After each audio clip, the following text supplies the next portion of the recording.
Today, let's learn how to log in to your Frontier account. If you are an existing customer of Frontier of any of their services, then in this video, let me show you the quick process of logging into your account. If this video sounds helpful to you, then make sure you stick till the end and let's get right into the video. Search for frontier.com on the search bar of your web browser. Once you do, it's going to take you to the website of Frontier Communications.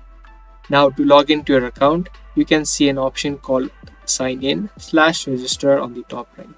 You can click on this link and it's going to straight take you to the login section.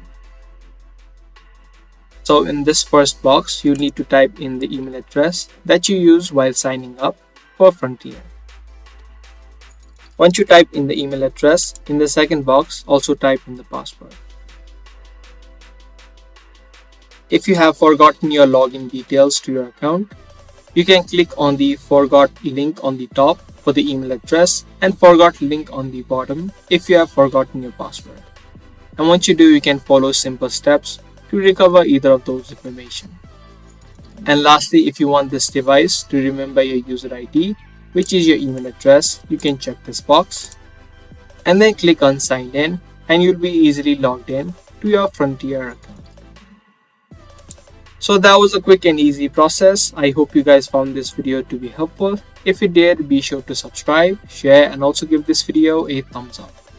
That's pretty much it for today's video. I'll see you guys in the next one.